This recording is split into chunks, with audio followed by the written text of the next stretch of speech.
Welcome to the Deep Dive, your shortcut to being well-informed. Today we're diving deep into the Jeffrey Epstein scandal.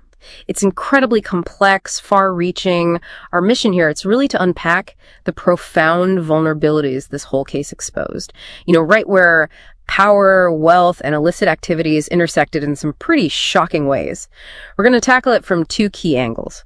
First, the major pitfalls for company executives. And second, we'll do an objective analysis of those claims surrounding a potential Trump cover-up.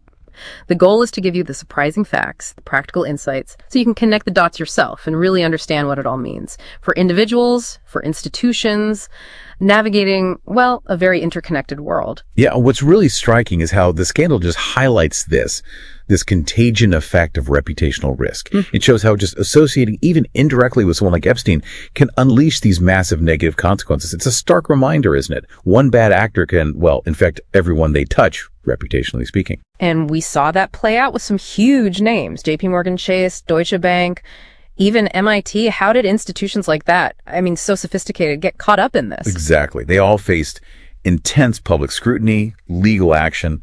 JP Morgan, for instance, ended up settling for, around $290 million to victims, and another $75 million to the U.S. Virgin Islands. Deutsche Bank also settled for $75 million. Yeah. It really reveals this whole enabler ecosystem. You had lawyers, financial institutions, even academic places like MIT, which, took donations after Epstein's conviction. They effectively facilitated his operations, maybe just by, quote, looking the other way. It really makes you wonder, doesn't it, how these, supposedly reputable organizations could have such massive blind spots. It points to maybe an ethical lapse in some elite circles, where maybe status and wealth just overshadowed basic ethics. And that feeds right into what we're calling the long tail of undiscovered risk. Such a powerful lesson. Due diligence is clearly not a one-time checkbox exercise. We're seeing banks sued now for things that happened decades ago. It shows these hidden risks, they can just resurface years later. And the cost of silence, of delayed accountability, it led directly to these huge settlements. So, for you listening, what does this really tell us about integrity in these high-profile spheres? It highlights how that very trust, that exclusivity-defining elite networks can actually paradoxically create vulnerabilities. Places where uncomfortable questions just, don't get asked. Or maybe they're actively ignored. Okay, let's shift gears a bit. From the boardrooms and universities, let's look at the political side, specifically the claims around a Trump cover-up.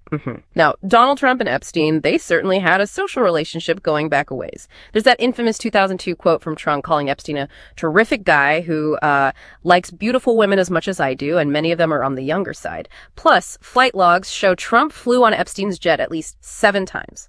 But here's the crucial part. Despite all these documented connections, there is no publicly documented evidence tying Trump directly to Epstein's actual crimes. That's important to state clearly. Right. And then there was that Wall Street Journal report about a, quote, sexually suggestive letter. It allegedly had Trump's name on it, found in a birthday album for Epstein. Trump denied it vehemently, called it false, malicious, and defamatory. He even filed a, $10 billion lawsuit against the Journal over it? Then what about the official investigations? What did they find regarding these kinds of claims? Well, the Department of Justice and the FBI, they conducted what they called an exhaustive review of Epstein's materials, their official findings. They revealed no incriminating client list. That's a direct quote. And crucially, no credible evidence found that Epstein blackmailed prominent individuals. They stated they did not uncover evidence that could predicate an investigation against uncharged third parties. Okay, so that theory, the one popular with some supporters, that Trump was maybe trying to act as a whistleblower against Epstein's clients, based on the sources we reviewed, there's just no evidence of that. Nothing in DOJ records, court filings, media reports, or even, interestingly, in Epstein's own legal defense suggesting Trump tipped anyone off. And this, I think, brings us to a really critical point. The danger of politicizing transparency. The Trump administration's stance on releasing files, it was inconsistent. There were conflicting statements. And that really just created a credibility problem. It fueled public skepticism, conspiracy theories, even when, as we said, official reviews found no evidence of some secret client list. So, wrapping this all up, what does this complex situation mean for you, as someone trying to make sense of it all as a critical consumer of information? Yeah, if we pull back and look at the big picture, it really underscores a few strategic imperatives. First, for executives, for institutions, prioritize comprehensive due diligence. Don't just check the financials. Rigorously vet character associations, or the whole picture. Second, cultivate an unwavering culture of integrity. Real transparency, real accountability. This has to start right at the top, no question. And third, develop robust crisis communication plans. Because in this age of disinformation, you need rapid, transparent, fact-based responses ready to go. Absolutely. I think what the Epstein scandal really hammers home is that integrity. It isn't just a moral nice to have. It's actually a strategic necessity for long-term resilience, for success, both for big organizations and, frankly, for all of us as individuals just trying to navigate this complex world.